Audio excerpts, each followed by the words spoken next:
They humiliated him when he had nothing. What they didn't know was that this moment would change everything. Ethan stood at the edge of the crowded room, holding a thin folder against his chest like it could protect him. Around him, voices overlapped, laughter, whispers, the clinking of glasses. This was supposed to be an important day, a turning point. At least, that's what he had believed when he walked in. He had worn his only suit. The sleeves were slightly too short, the fabric worn at the elbows. He had ironed it carefully that morning, even though the iron barely worked. He told himself none of that mattered. What mattered was why he was here. The interview panel barely looked at him. One of them glanced at his resume and smirked. "Is this all?" the man asked, tapping the paper with a finger. Another chuckled quietly. Someone else leaned back, arms crossed, already bored. Ethan tried to speak. He explained his experience, his ideas, the years he had spent working jobs no one wanted. Night shifts, weekends, unpaid overtime. He talked about what he had learned, what he could offer. His voice stayed calm, even when his hands trembled. They didn't listen. Instead, they exchanged looks. One woman whispered something, and the others laughed. Not loudly, not cruelly, but softly enough to hurt more. Finally, the man at the center spoke. "We're looking for someone with a stronger background," he said. "You understand?" Ethan nodded. He always nodded. He thanked them for their time. He walked out with his head down, the folder still clutched to his chest. Outside, the city moved on like nothing had happened. People rushed past him, phones in hand, eyes forward. No one noticed the way his shoulders sagged when he stopped near the building entrance. No one saw him exhale slowly, like he was letting go of something he had been holding for too long. This wasn't the first rejection. It was just the one that broke something inside him. That night, Ethan sat alone in his small apartment. The lights flickered. The walls were bare. On the table lay unpaid bills, stacked neatly as if order could make them disappear. He stared at them for a long time, then pushed them aside. His phone buzzed. A message from someone he trusted. Someone who had promised to help. "Sorry, I can't be involved anymore. It's better for me this way." No explanation. No apology. Ethan set the phone down. He didn't throw it. He didn't curse. He just sat there, staring at the wall, feeling the weight of everything he didn't have: money, connections, protection. That was the night he realized something painful and simple. When you have nothing, people treat you like you are nothing. And yet, in that quiet room, with nothing but failure around him, a thought began to form, small, dangerous, uncomfortable. What if this wasn't the end? What if this was the moment everything changed? Ethan didn't know it yet, but this was the last night he would accept humiliation in silence. And the people who laughed at him that day would one day wish they had paid attention. The days after the interview passed slowly, as if time itself had decided to punish Ethan. He woke before dawn every morning, not because he wanted to, but because his mind refused to rest. Rejection replayed itself in fragments, the smirk, the laughter, the polite dismissal. He told himself to move on. He always did. But something had shifted. The silence felt heavier now, more personal. Ethan still went to work. His job at the warehouse paid just enough to keep the lights on. He lifted boxes, followed orders, and kept his head down. No one asked about his dreams there. No one cared. That used to comfort him. Lately, it only reminded him of how invisible he was. During lunch breaks, he sat alone near the loading dock, scrolling through job listings that all asked for things he didn't have: connections, degrees, recommendations. He applied anyway. He always applied anyway. One afternoon, his phone rang. It was Mark. Mark had been his closest friend for years. They had shared cheap meals, late-night conversations, and promises about the future. Mark had always said, "When one of us makes it, we pull the other up." Ethan answered immediately. "Hey," Mark said, his voice careful. Too careful. "You got a minute?" They met that evening at a small cafe near the station. Mark arrived late, dressed better than usual, confidence sitting on him like a borrowed jacket. He talked about opportunities, about people he'd met. Ethan listened, genuinely happy for him. Then Mark cleared his throat. "I need to be honest," he said. "I got recommended for a position. Big step up?" "That's great," Ethan replied. "I knew you would." Mark avoided his eyes. "The thing is, they asked about you?" Ethan froze. "About me?" They wanted to know who I was associated with. My background. My circle. Mark paused. "They said, sometimes people hold you back without meaning to." The words landed softly. That made them worse. "I told them we're friends," Mark continued quickly, "but I also said we don't work together, that our paths are different." Different. Ethan nodded slowly. I understand, he said, though something tightened in his chest. Mark smiled, relieved. You always do. That's why you're a good guy. A good guy. That's what people called you when they were leaving. They said goodbye outside the cafe. Mark walked away without looking back. Ethan stood there long after, watching strangers pass, wondering when honesty had started to sound like betrayal. That night, another message arrived. This one was from his older sister. She didn't ask how he was. She didn't mention the interview. She talked about money, about family pressure, about how associating with failure made things harder for everyone. You should stop aiming so high, she wrote. It's embarrassing when people ask about you. Ethan read the message twice, then a third time. He realized then that rejection hurt less when it came from strangers. What truly destroyed you came from the people who knew your name, your history, your weakness, and still chose to step away. He turned off his phone. For the first time in years, Ethan didn't try to fix anything that night. He didn't make plans. He didn't tell himself tomorrow would be better. Instead, he sat in the dark and asked a question he had never dared to ask before. What if being good was the problem? What if silence was the reason people kept walking away? The thought scared him, but it also felt honest. And somewhere between the darkness and the quiet, a decision began to form, one that would force Ethan to stop waiting for permission and start choosing himself. He didn't know how yet. He only knew one thing. The people who had left him behind had no idea what they were walking away from. The notice was taped crookedly to Ethan's door. He saw it the moment he stepped into the hallway, his work boots leaving faint marks on the worn floor. At first, he thought it was another flyer, another reminder of things he couldn't afford. Then he read the words, "Final notice." He stood there longer than necessary, rereading it as if the meaning might change. Past due, no extensions, no exceptions. A date was circled in red ink, soon. Inside the apartment, the air felt stale. The lights flickered again before settling into a dim glow. Ethan placed his bag down carefully, like noise itself might make things worse. He sat at the table and opened the envelope with steady hands. Numbers stared back at him, cold, exact, unforgiving. He did the math anyway. He always did. It never worked in his favor. That evening, he went out to clear his head.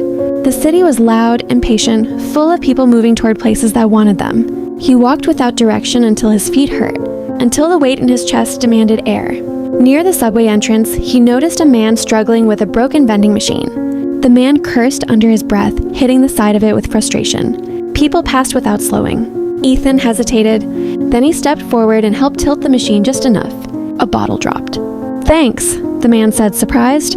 "Most people don't stop." Ethan shrugged. "Habit." They talked briefly. Nothing important. The man mentioned a small tech workshop nearby. Nothing impressive. Barely surviving. He laughed and said they were always short on help. "Pays almost nothing," he added. "But you'd learn a lot." "Almost nothing." Ethan smiled politely and wished him luck. He walked away, already dismissing the idea. Learning didn't pay rent. Opportunity was a luxury for people who could afford to wait. Later that night, his phone buzzed again. A voicemail from his mother. Her voice sounded tired, not angry. That somehow hurt more. "I heard you didn't get the job," she said. "Your sister told me. Maybe it's time you stop chasing things that aren't meant for you. Stability matters more than pride." Ethan deleted the message halfway through. He sat on the edge of his bed, staring at the floor, feeling the walls close in. Everything in his life seemed to point in the same direction. Down. Every voice echoed the same message. Be realistic. Know your place. Don't reach. For the first time, Ethan considered giving up completely. Not dramatically, not with tears, just quietly accepting that this was it. That this small, shrinking life was all he was allowed. Then he remembered the vending machine. The broken thing. The bottle that fell only because someone pushed. It wasn't much. It didn't solve anything. But it was movement. Ethan stood up. He opened his laptop and searched for the workshop. The website looked unfinished. The address was barely legible. No promises. No guarantees. He stared at the screen for a long time. Then he made a decision that terrified him more than failure ever had. He would stop waiting for approval. The next morning, he quit the warehouse. No backup plan. No safety net. Just a quiet resignation slid across a scratched desk. His supervisor barely looked up. As Ethan walked out for the last time, fear wrapped itself tightly around his chest. But beneath it, something else stirred, something unfamiliar. Resolve. He didn't know if this choice would save him or destroy him. But he knew one thing with absolute clarity. Going back was no longer an option. The workshop was smaller than Ethan expected. It sat between a closed bookstore and a laundromat that smelled faintly of detergent and old coins. The sign above the door was chipped, the letters uneven, as if no one had bothered to fix them in years. This was not the kind of place people bragged about working at. Ethan stood outside for a moment, breathing in, preparing himself to be disappointed again. Inside, the air buzzed softly with the sound of machines. Old computers were stacked against the walls, wires tangled like roots. Half-finished projects covered every surface. It was messy, disorganized, alive. A man looked up from a workbench. He was older, gray at the temples, sleeves rolled up, hands stained with oil and dust. "You here for the job?" the man asked. Ethan nodded. "If it's still available." The man studied him for a second, then shrugged. "Pays bad. Hours are long. No promises." "I know," Ethan said. That seemed to surprise him. The first few hours passed quietly. Ethan was given basic tasks: cleaning parts, organizing tools, carrying boxes. Nothing impressive.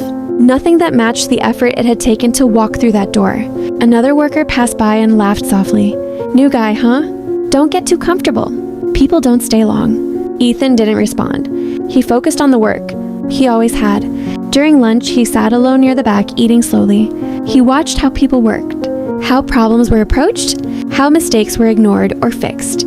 He noticed things most didn't: patterns, shortcuts, inefficiencies. In the afternoon, a machine shut down suddenly. The room tensed. Someone cursed. The older man frowned, tapping the side of the unit in frustration. "It's dead," another worker said. Again, they talked about calling a technician, about lost time, about costs they couldn't afford. Ethan stepped closer. "I might be able to help," he said carefully. The room went quiet for a second. The older man raised an eyebrow. "You just got here." "I know," Ethan replied, "but I've seen this issue before." Skepticism hung in the air, but there wasn't much to lose. Ethan knelt beside the machine. He didn't rush. He listened. He checked a loose connection, cleaned a corroded contact, adjusted a setting no one had touched in years. The machine hummed, then restarted. Silence. Then disbelief. The older man let out a slow breath. "How did you know?" Ethan wiped his hands. "Most problems aren't complicated," he said. "They're just ignored too long." No one laughed this time. The rest of the day felt different. People watched him more closely. Not with admiration, not yet, but with curiosity. As he prepared to leave, the older man stopped him. "What's your name?" he asked. "Ethan." The man nodded. "I'm Daniel. Come in early tomorrow. There's more I'd like to show you." Ethan walked out into the evening light, exhaustion pulling at his muscles. The city looked the same. His problems hadn't disappeared. The notice on his door was still waiting, but something subtle had shifted. For the first time in a long while, someone had seen value in what he could do, not in where he came from, not in what he owned, but in how he thought. Ethan didn't smile. He didn't celebrate. He simply understood something important. This place no one noticed might be exactly where everything begins. Ethan arrived early the next morning before the city fully woke up. The workshop lights were still off, the street quiet except for the distant hum of traffic. He unlocked the door with the spare key Daniel had given him and stepped inside, the familiar smell of metal and dust greeting him like a challenge. Daniel arrived shortly after, carrying 2 cups of cheap coffee. "You always come this early?" he asked. "Only when it matters," Ethan replied. Daniel watched him for a moment, then handed him a cup. "Let's see what you can really do." That day, Ethan wasn't given cleaning tasks. Daniel pulled him aside and showed him projects that had been stalled for months, systems no one wanted to touch because fixing them meant admitting they were wrong. Ethan listened more than he spoke. When he did speak, his questions were precise, uncomfortable. By midday, one of the senior workers noticed. "Why does he get the good stuff?" The man muttered, not quietly enough. Ethan pretended not to hear. By the end of the week, it was obvious to everyone. Daniel trusted him. That trust did not go unnoticed. During breaks, conversation stopped when Ethan walked by. Tools went missing. Small mistakes began appearing in his work, errors he hadn't made. Once, a component was swapped without his knowledge, causing a system to fail.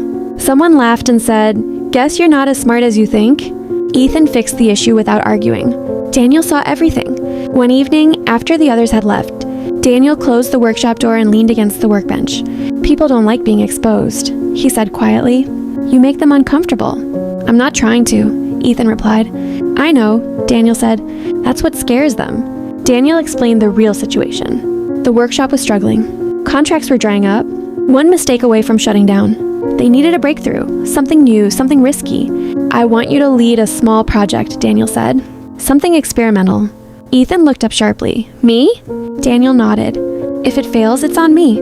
If it works," he paused, "it changes everything." The room felt suddenly smaller. Ethan thought about the eviction notice, the warehouse, Mark's careful voice, his sister's message, all the times people had decided who he was without asking. "I'll do it," he said. The project consumed him. He stayed late, slept little, tested ideas that no one else believed in. He rewrote systems from the ground up, ignoring old rules that had never made sense to him. Each small success pushed him forward. Each failure sharpened his focus. Not everyone was happy. One night, as Ethan packed up, he noticed files missing from his workstation. Code gone, notes erased, progress delayed.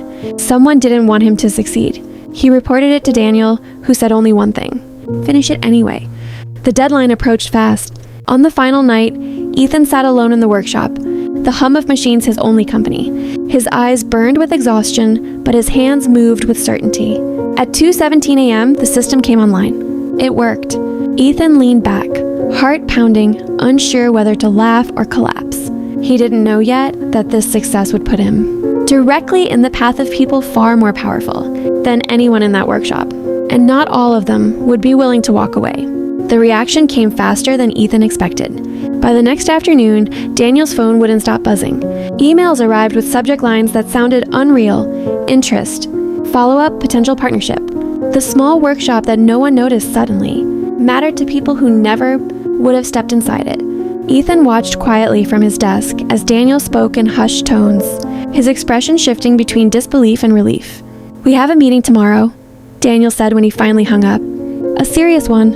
Ethan nodded. He felt no rush of victory, only tension. The meeting was held in the workshop itself. 3 visitors arrived, well-dressed, confident, their eyes scanning the room with thinly veiled judgment. They asked technical questions, detailed ones. Ethan answered when Daniel looked to him. Someone else spoke when Daniel didn't. It was Lucas. Lucas had worked at the workshop for years. He was loud, charismatic, and good at presenting himself as indispensable. He leaned forward, smiling easily, explaining parts of the project with just enough confidence to sound convincing. Ethan listened, confused at first, then uneasy. Lucas was describing Ethan's work. Not poorly, not inaccurately, but as if it were his own. Ethan glanced at Daniel. Daniel's jaw tightened, but he said nothing. The visitors nodded, impressed. After they left, Ethan waited. He expected an explanation, an apology, something. Lucas clapped him on the shoulder. "Great teamwork, huh? We pulled it off." Ethan stepped back. "You didn't mention my name?" Lucas smiled, unfazed. "Details. Results matter more." That night, Ethan couldn't sleep. He replayed the meeting in his head, wondering if staying silent had been a mistake. He told himself it was strategic. That recognition would come later. That causing trouble now could ruin everything. The next day, an article appeared online, a small one, buried deep in an industry blog. It mentioned the workshop. It praised Lucas for innovative thinking and leadership. Ethan stared at the screen, the words blurring together. At work, whispers followed him. Some congratulated Lucas openly. Others avoided Ethan altogether, as if proximity to the truth was dangerous. Daniel called Ethan into his office late in the evening. "I should have stopped it," Daniel said, "but I didn't." "Why?" Ethan asked, his voice steady despite the storm inside him. Daniel sighed. "Because investors don't like uncertainty. Lucas is easier." Ethan nodded slowly. For the first time since joining the workshop, he felt the familiar weight return, the sense of being replaceable, invisible, convenient. "What do you want me to do?" Ethan asked. Daniel met his eyes. "For now, keep working." Ethan left the office with something cold settling in his chest. He realized then that success didn't erase power dynamics. It only revealed them. And somewhere outside that workshop, decisions were already being made about his future by people who didn't know his name and by those who did but chose not to say it. Ethan didn't know it yet, but this theft of credit was only the beginning. And next time, silence would cost him far more. Ethan didn't raise his voice. He didn't accuse. He didn't point fingers. He simply placed his laptop on the table and opened a folder. "These are the original files," he said calmly. "Timestamped, versioned, every change documented." The investors leaned in despite themselves. Lucas laughed lightly. That doesn't prove anything, he said. We all collaborated. Ethan nodded. We did, at first. He clicked through the files. Early drafts, error logs, problem-solving notes. Patterns became visible. Decisions traced back to a single source. His source? This project didn't work until these changes were made, Ethan continued. They were made here, on these dates, from this account. The room grew quiet. One of the investors looked at Lucas. Is this accurate? Lucas's smile tightened. He's twisting context. Anyone can cherry-pick data. Ethan expected that. He opened another folder. Emails, messages, requests for access, denials, edits, made after his files were locked. I tried to raise concerns, Ethan said. I was told not to worry. Daniel shifted uncomfortably. The investors exchanged looks. Doubt crept in, slow and dangerous. Lucas leaned forward, voice harder now. You're undermining the team, he said. This is exactly the kind of behavior we warned about. Ethan met his gaze. No, he replied. This is what accountability looks like. Silence pressed down on the room. Finally, one investor spoke. Daniel, you were aware of this? All eyes turned to him. Daniel swallowed. His hands rested flat on the table, knuckles pale. For a moment, Ethan thought he would choose safety, that he would choose the version of the story that cost him the least. I saw the work, Daniel said slowly. I knew who did it. Lucas turned sharply. Then why didn't you say anything? Daniel exhaled. Because I was afraid. The word hung there, raw and unprotected. The investors leaned back. This was no longer a technical discussion. It was about trust. We need time, one of them said. This changes things. The meeting ended without a verdict. As they filed out, Lucas stopped beside Ethan. You think this makes you brave? He whispered. All it makes you is a problem. Ethan didn't respond. Later that evening, Daniel found Ethan alone in the workshop. I should have done better, Daniel said. For you. Ethan nodded. You still can. Daniel looked at him, searching. This could destroy us. Or save us, Ethan replied. Daniel didn't answer. That night, an email arrived from the investors. Temporary suspension of the project. Internal review pending. The workshop fell into an uneasy silence. Work slowed. Conversation stopped. Everyone waited. Ethan understood something then. Truth didn't end the conflict. It only changed its shape. And somewhere in the waiting, someone would make a move desperate enough to decide everything. The workshop felt smaller during the review. Machines sat idle longer than usual. Projects were paused mid-process, like unfinished sentences no one dared to complete. Without active contracts, time became expensive, and so did silence. Daniel spent most days on the phone, his voice low, his shoulders tense. Ethan watched from a distance, aware that every hour without progress pushed the workshop closer to collapse. Late one afternoon, Daniel called him into the office. They froze our funding, Daniel said bluntly, until the review ends. Ethan nodded. He had expected that. We can survive a few weeks, Daniel continued. Barely. Barely was not comforting. The pressure changed people. Small frustrations turned sharp. Someone blamed Ethan openly for causing trouble. Another muttered that things had been fine before he spoke up. Ethan absorbed it without protest, but it weighed on him all the same. One night, after everyone had gone home, Ethan stayed to double-check a system Daniel hoped to present once the review lifted. Exhaustion blurred his focus. He missed a line of code, just one, a simple oversight. When the system rebooted, it failed. Hard. The error corrupted several linked files. Progress from days of work vanished. Ethan stared at the screen, his heart sinking. He tried to recover it, failed, tried again, nothing. By morning, Daniel knew. This sets us back, Daniel said quietly. Not angry, worse, worried. Ethan expected disappointment, maybe even regret. Instead, Daniel surprised him. Fix it, he said, however long it takes. Ethan worked non-stop. He skipped meals, ignored messages, rebuilt what he could from memory. His fingers moved on instinct now, guided by something deeper than fear. While he worked, an email arrived. From Lucas. I warned them about you. This mistake proves my point. Ethan deleted it. Hours later, as dawn broke, the system stabilized. Not perfect, but functional enough.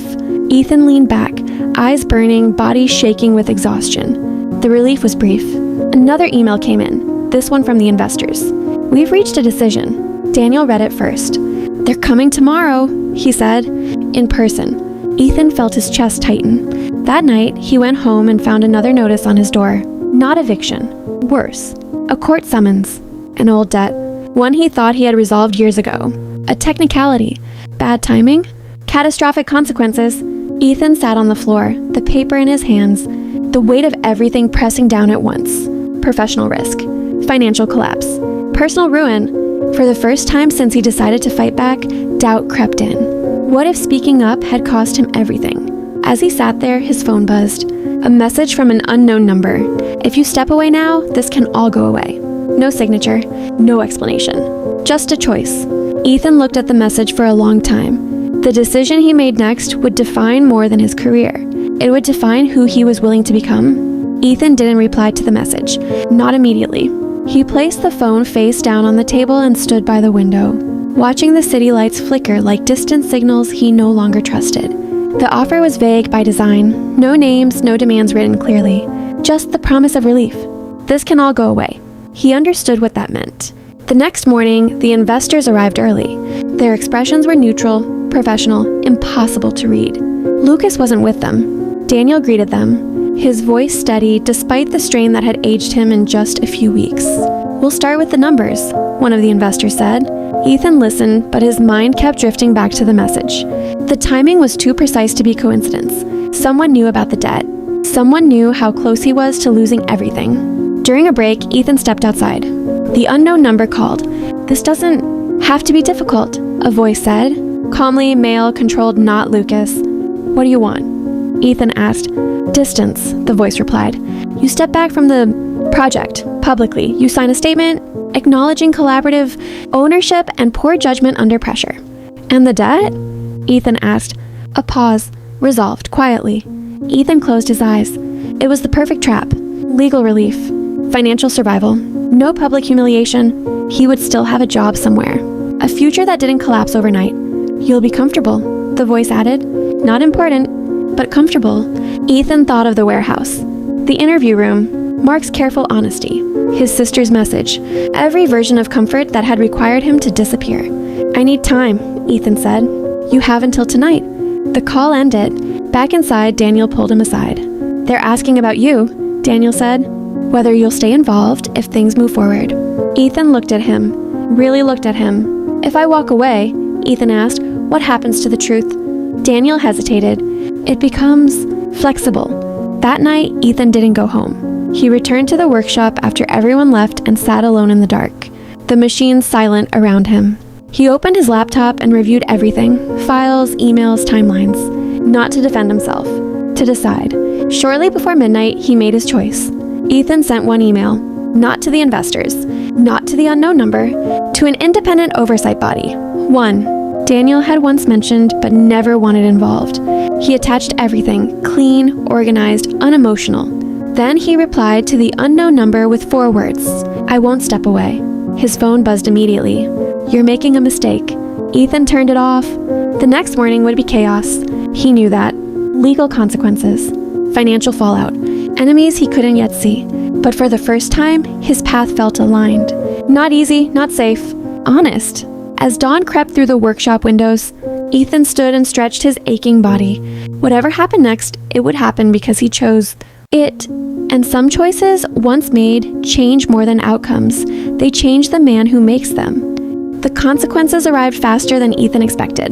By mid-morning, the workshop was surrounded by unfamiliar faces. Lawyers, auditors, representatives with badges clipped to their jackets. Conversation stopped the moment they entered.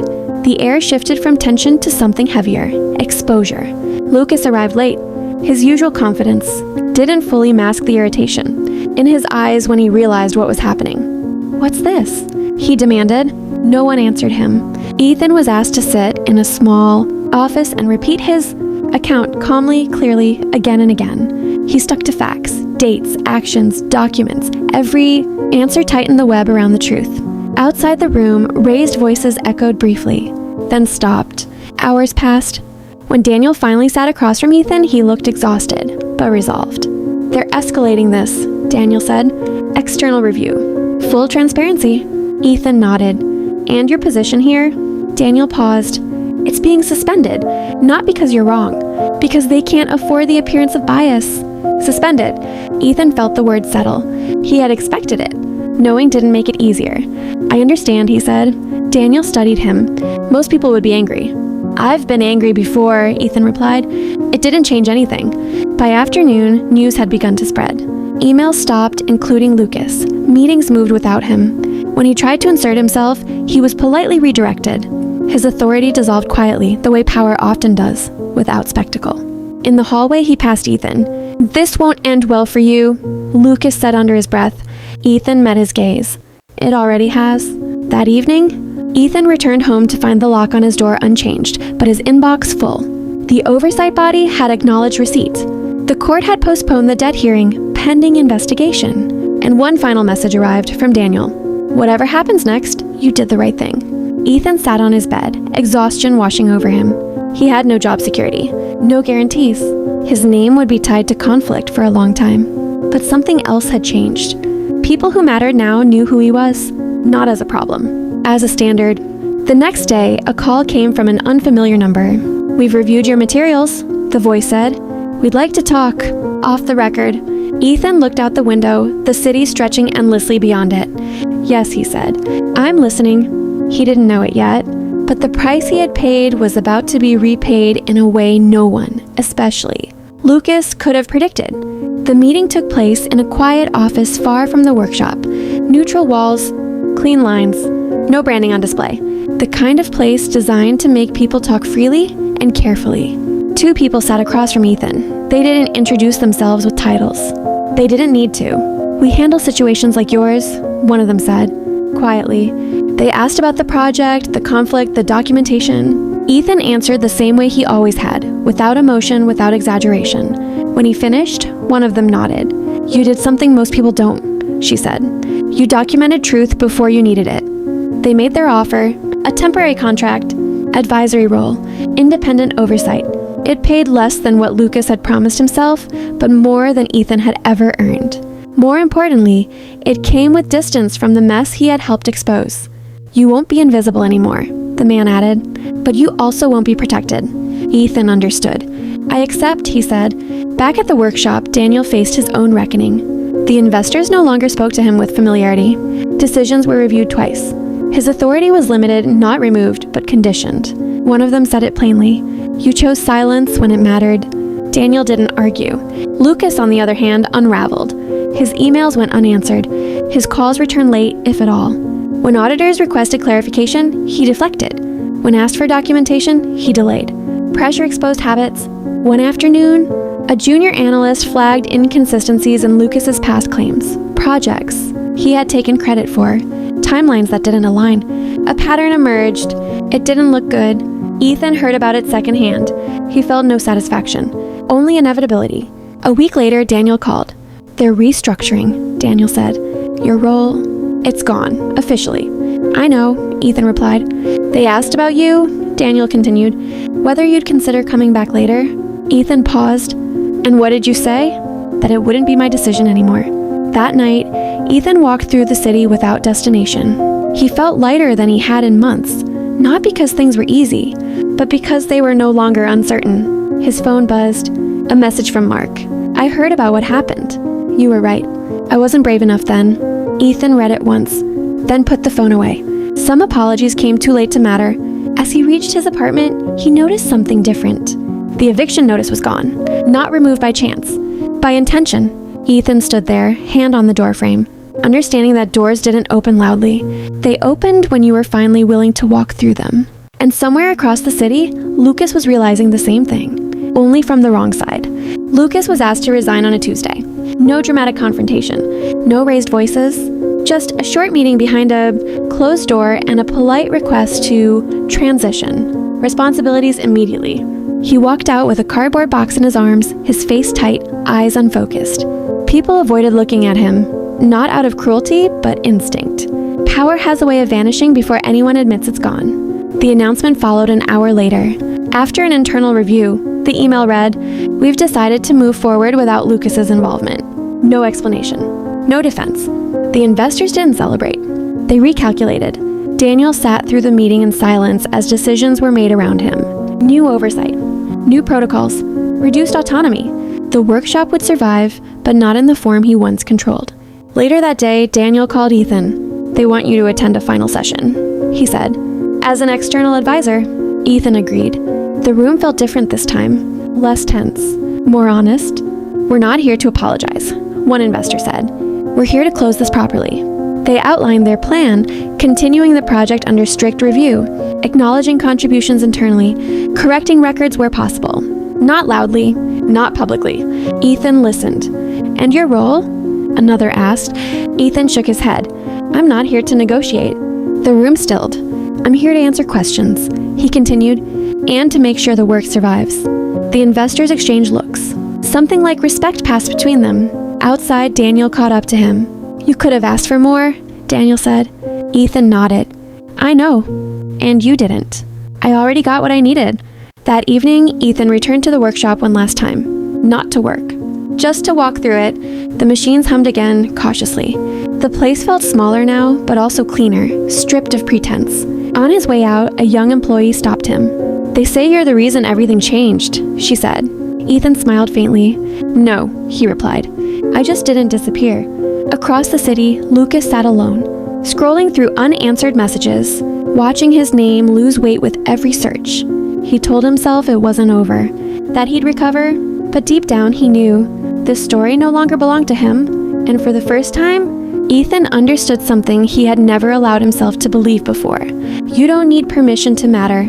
You just need to stay. Time did what conflict could not. It settled things. Weeks passed, then months. The investigation concluded quietly, leaving behind a thinner version of the chaos it had created. The workshop survived, reshaped, and restrained. Daniel stayed, but no longer untouched by consequence. His decisions were reviewed now. His silence remembered. Ethan moved forward. His advisory role expanded, slowly, carefully. He worked with organizations that valued documentation more than charisma, truth more than volume. His name began to appear in places that mattered, not headlines, but footnotes. The kind that lasted. He kept his life simple. Same apartment, same routines, fewer doubts. One evening, after a long day of meetings, Ethan stopped by a small cafe near the station. The kind of place where conversation stayed low and no one asked questions. That's when he saw Lucas. He almost didn't recognize him. The confidence was gone. The posture softened. Lucas sat alone, staring into a cup that had long gone cold. For a moment, Ethan considered leaving. There was no obligation to reopen closed doors. Lucas looked up. Their eyes met. "Ethan," Lucas said quietly. Ethan nodded. "Lucas." An uncomfortable silence stretched between them. "I didn't expect to see you," Lucas admitted. "I didn't expect to stop," Ethan replied. Lucas let out a humorless laugh. "Figures."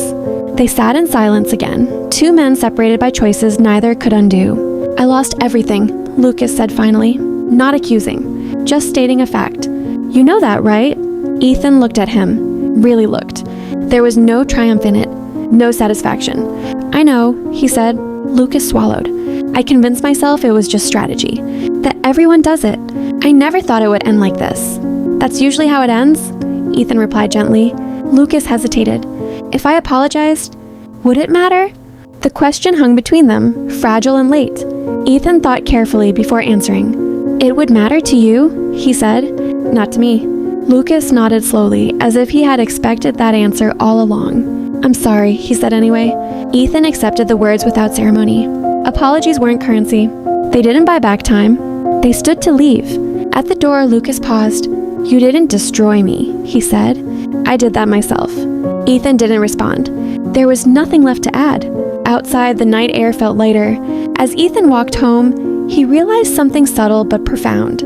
The story wasn't about revenge. It never had, refusing to vanish. And in doing so, he had changed not just his path, but the rules of every room he would ever walk into again. The city looked different when Ethan stopped rushing through it. He noticed things now, the way people hesitated before crossing the street, the way conversations softened at night, the quiet dignity of places that never asked for attention. He had spent so long trying to be seen that he had forgotten what it meant to see. The offer came without pressure. A long-term position, independent, well-funded, no, politics disguised as opportunity.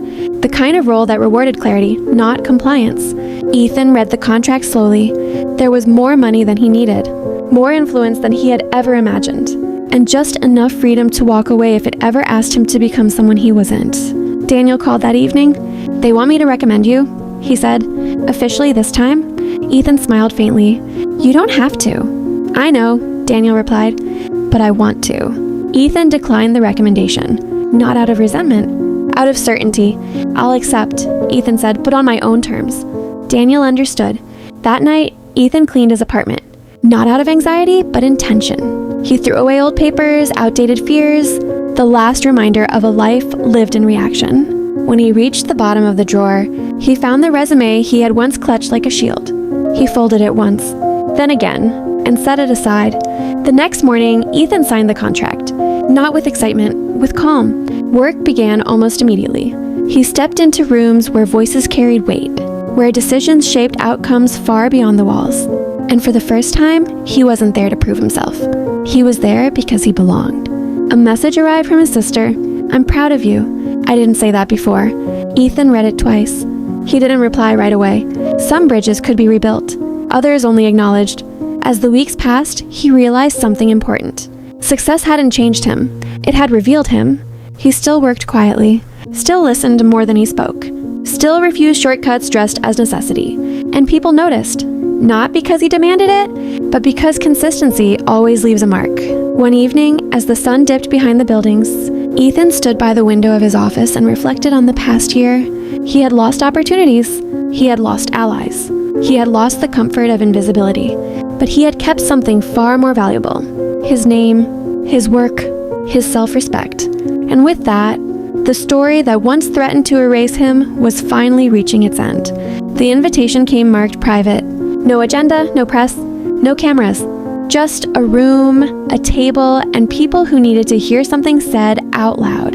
Ethan arrived early. He sat alone for a moment, hands folded, breathing steady. He wasn't nervous. He was precise. There was a difference. When the others entered, investors, advisors, legal observers, the tone was restrained. This wasn't a trial. It was a reckoning. One of them spoke first. We want a clear record. No assumptions. No narratives. Ethan nodded. Then asked clearly. They did. They asked about the early days. The informal decisions. The moments where credit blurred into convenience. The silence that followed. Ethan answered without embellishment. I noticed the pattern, he said. I documented it. I raised concerns. They were dismissed. Why didn't you escalate sooner? Someone asked. Ethan didn't flinch. Because I believed professionalism would be enough. Silence followed. Another question came. Why didn't you leave? This one took a breath. Because if I left, Ethan said, the story would belong entirely to someone else. The room absorbed that. He spoke about fear, not dramatically, but honestly. Fear of retaliation. Fear of being labeled difficult. Fear of becoming invisible again. And what changed? The lead advisor asked. Ethan met his eyes. I realized silence was costing me more than truth. The admission landed heavier than any accusation. No one interrupted. No one defended themselves. When the questions ended, the lead advisor closed his notebook. This record will stand, he said, internally and permanently. Ethan nodded. As the room emptied, one person remained, a woman he didn't recognize from before. I reviewed your file, she said. You never exaggerated. You never speculated. I didn't need to, Ethan replied. She smiled. That's rare. Outside, the air felt sharp and clean. Ethan walked for a long time, not to process pain, but to release it. For months, he had carried words like weapons, unsure if he would ever be allowed to use them. Now they were simply words spoken, logged, uncontested. That night, he dreamed without tension for the first time in years. No arguments, no explanations, no rehearsed defenses, just rest. He woke knowing something had shifted, not externally, but finally internally. He no longer needed armor. There was no applause when it ended, no announcement, no final meeting to confirm what everyone already knew. Life simply continued, different now. Ethan walked past the old workshop one last time, not out of nostalgia, but habit. The windows were open, new faces inside, new rules. The place no longer carried his weight, and for the first time, that felt right. He had learned something most people never did. Closure doesn't arrive as a moment. It arrives as silence that no longer hurts. His work spoke for him now, quietly, consistently. In rooms where truth wasn't dramatic, it was required.